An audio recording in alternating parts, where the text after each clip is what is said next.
평생을 굳건히 가족을 지켜온 한 아버지의 고요한 일상에 불쑥 찾아온 손님에 관한 이야기입니다.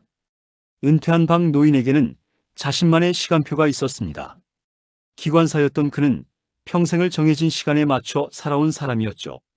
기차가 덜컹이며 침묵 위를 지나가듯 그의 인생도 정해진 궤도를 성실하게 달려왔습니다. 은퇴는 그에게 종착역이 아니라 이제는 누구의 방해도 받지 않고 자신만의 속도로 달릴 수 있는 새로운 선로였습니다. 아침 6시면 어김없이 눈을 떴습니다. 아내와 함께 동네 뒷산 약수터에 다녀오는 것으로 하루를 시작했죠.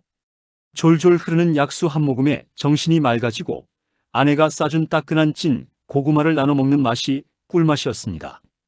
집에 돌아와서는 아내가 정성껏 차려준 아침을 먹고 볕이 가장 좋은 시간에 베란다에 나가 앉아 신문을 읽었습니다. 바삭하게 마른 신문지 냄새, 잉크 냄새가 그는 참 좋았습니다. 세상 돌아가는 소식을 그렇게 한참 들여다보고 나면 오후에는 아내와 함께 장을 보러 가거나 경로당에 들러 동네 친구들과 장기를 두는 것이 일과의 전부였습니다. 삐걱거리는 낡은 소파, 아내가 아끼는 화초들, 손주들, 어릴 적 사진이 담긴 낡은 앨범, 집 안 구석구석 모든 것이 제자리에 있는 그 고요함과 단단함. 박 노인은 마치 잘 마른 침묵처럼 그 평온한 일상을 단단하게 바치고 있었습니다.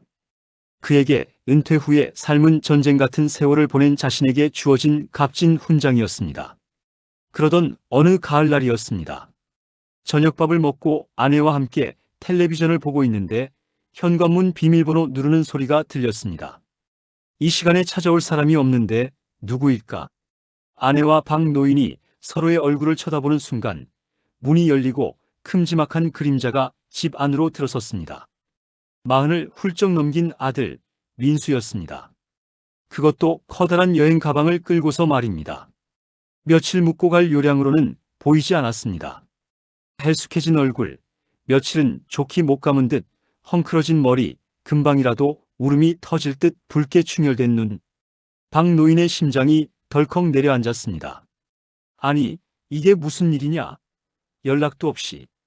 아내가 놀라 달려나가 아들의 팔을 붙잡았습니다. 민수는 그저 어머니하고 낮게 읊조릴 뿐 차마 고개를 들지 못했습니다. 박 노인은 말없이 그 모습을 지켜보았습니다. 평생을 기댈 곳이라 믿었던 아들이 지금은 금방이라도 쓰러질 듯 위태롭게 서 있었습니다. 그날 밤 아들의 입에서 나온 이야기는 참담했습니다. 잘 다니던 회사를 그만두고 친구와 야심차게 시작했던 사업이 결국은 빚더미만 남기고 문을 닫게 되었다는 것이었습니다. 살던 오피스텔도 정리하고 마지막 남은 돈을 탈탈 털어 직원들 월급을 주고 나니 갈 곳이 이곳밖에 없었다고요. 아내는 아들의 앙상한 등을 두드리며 밤새 함께 눈물을 흘렸습니다.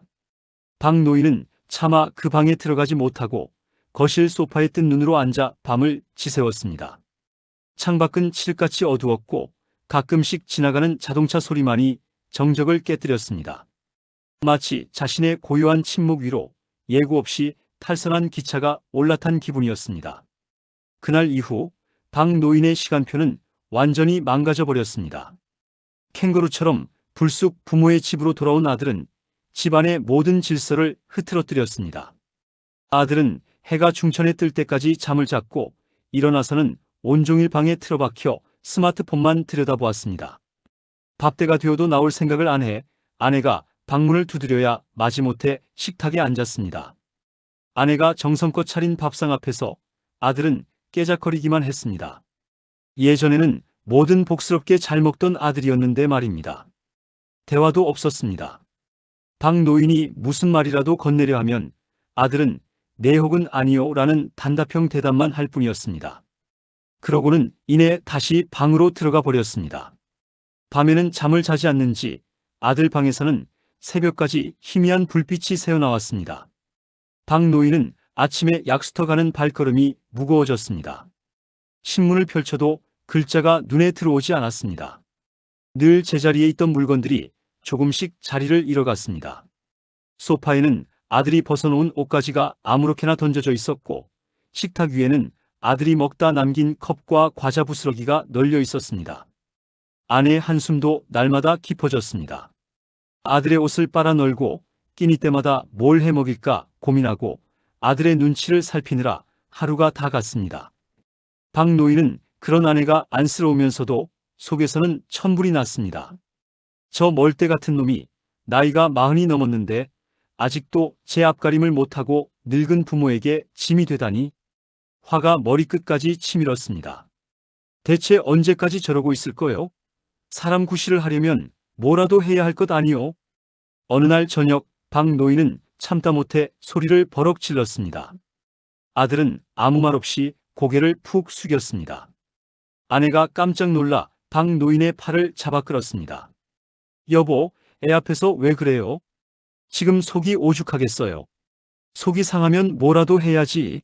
저렇게 방구석에 처박혀 있으면 쌀이 나와, 돈이 나와.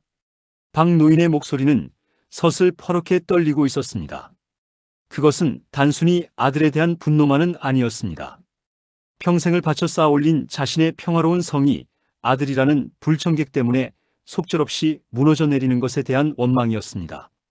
자신의 단단했던 침묵에 굵고 깊은 균열이 생기는 것 같은 고통이었습니다. 그날 이후 집안의 공기는 얼음장처럼 차가워졌습니다. 아들은 더욱더 깊은 굴 속으로 들어갔고 박 노인은 그런 아들을 없는 사람 취급했습니다. 아내만이 그 둘 사이에서 어쩔 줄 몰라 하며 발을 동동 구를 뿐이었죠. 시간은 속절없이 흘러 낙엽이 다 지고 앙상한 가지만 남은 초겨울이 되었습니다. 그날은 유난히 날이 추웠습니다. 박 노인은 새벽녘에 화장실에 가려고 거실로 나왔다가 소파에 웅크리고 앉아있는 아들을 보았습니다.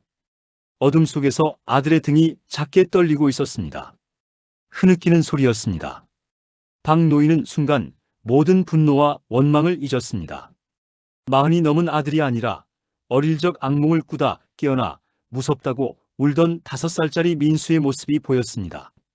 그는 조용히 아들 곁으로 다가가 앉았습니다. 한참을 아무 말 없이 앉아 있는데 아들이 먼저 입을 열었습니다. 아버지, 죄송해요. 목소리가 젖어 있었습니다. 사업만 망한 게 아니에요. 사람도 이렇습니다. 제가 세상에서 가장 믿었던 친구에게 배신을 당했어요. 돈도 사람도 제 자신감도 전부 다 잃었어요. 아들은 더듬더듬 그동안 차마 꺼내지 못했던 속 이야기를 털어놓았습니다. 사업 실패는 표면적인 이유일 뿐 그를 무너뜨린 것은 믿었던 사람에게 받은 깊은 상처였습니다. 모든 것이 끝났다고 생각했고 죽고 싶다는 생각까지 들었다고 했습니다. 마지막으로 엄마 아빠 얼굴이나 보고 가자는 심정으로 찾아왔는데 막상 집에 오니 따뜻한 밤 냄새와 부모님의 온기가 차마 발길을 돌릴 수 없게 만들었다고 했습니다. 박 노인은 아무 말 없이 아들의 등을 투박한 손으로 쓸어주었습니다. 손끝으로 전해져 오는 아들의 앙상한 등뼈가 그가 겪었을 고통의 무게처럼 느껴졌습니다. 민수야. 박 노인이 힘겹게 입을 열었습니다. 아버지는 평생 기관사로 살았다. 수백, 수천 번을 똑같은 길 위를 달렸지. 그러다 보면 말이다. 가끔은 선로에 돌멩이 하나가 끼어 있을 때도 있고 폭설이 내려 길이 막힐 때도 있다. 그때마다 기차를 세우고 돌멩이를 치우고 눈을 치워야 다시 달릴 수 있는 거다. 아들은 고개를 들어 아버지를 바라보았습니다. 박 노인의 눈가에 희미한 물기가 어렸습니다.